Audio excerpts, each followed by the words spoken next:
crossing over Highway 80 at Ellis Avenue.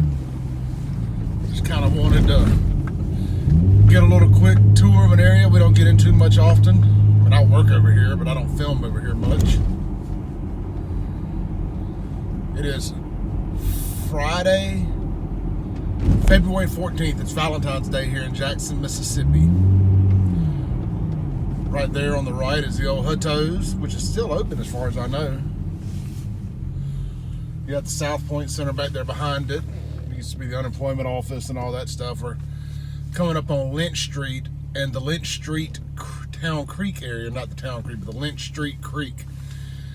And I wanted to see the water levels there. And I'm gonna come back up around Camelot Apartments where they're expecting them to basically be underwater Saturday after the floods.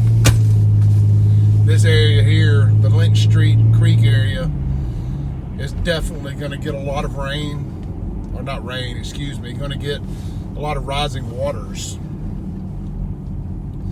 Here's the creek right here on the right, on the other side of this red light.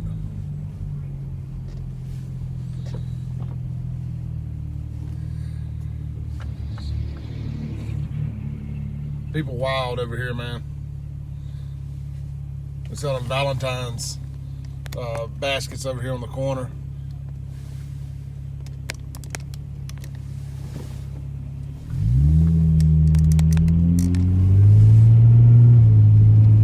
So coming up here on the creek on the right, the water is not really up yet.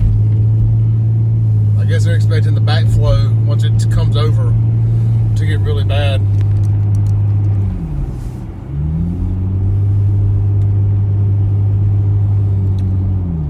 We're approaching, if you're not quite sure where we're at, we're coming up on Robinson Road. We're going to take a left, and Westland Plaza will be on our right.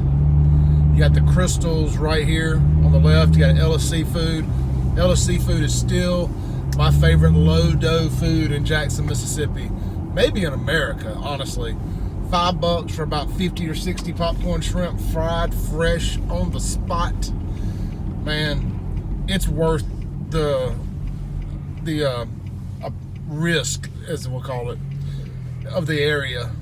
I've never had any problems over here. I know Jackson's got its problems, but I think you can seek out whatever problems you choose to find, and you can also avoid them.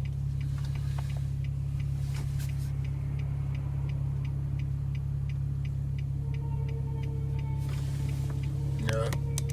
You know you're in Jackson when there's a Walgreens or a drugstore on every corner, and a lot of sick people here. I'm being facetious.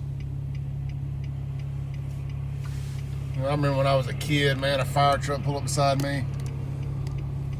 I'd have been down like 4 flats, screaming out the window. Much respect to what those guys do. Shout out to Jackson Fire Department, Jackson Police Department. Got a bunch of friends on both.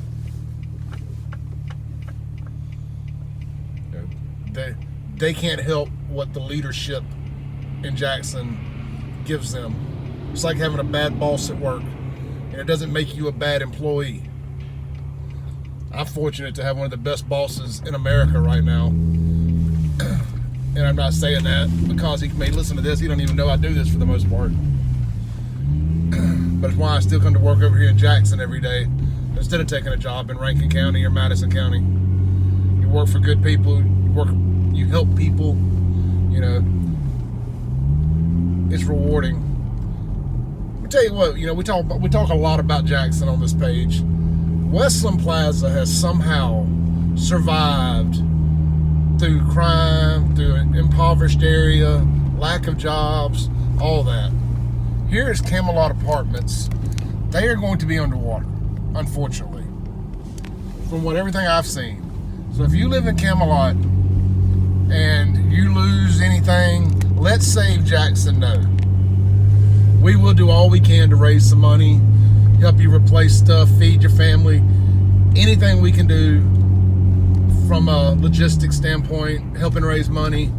If we need to sell some shirts, start a GoFundMe, share your GoFundMe. You know, whatever the case may be.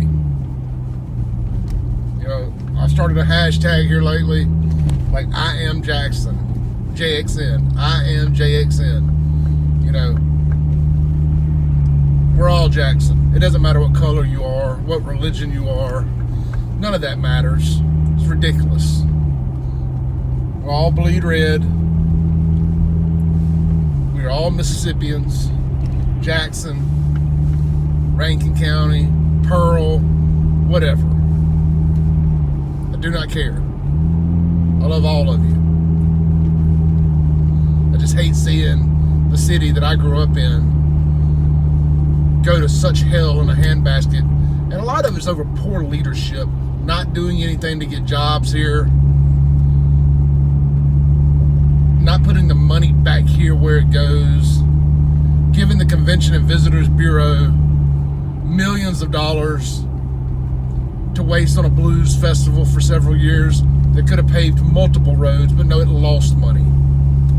Building a convention center that has been useless when we had a trademark center. Now the state is building a new trademark center, and I would expect within the next 2 to 3 years the convention center has to file for bankruptcy. You know, I'm not quite sure how that works out, you know, with the city owning it, but that property will be shuttered, in my opinion. All right, well, I'm at work. You guys have a great day.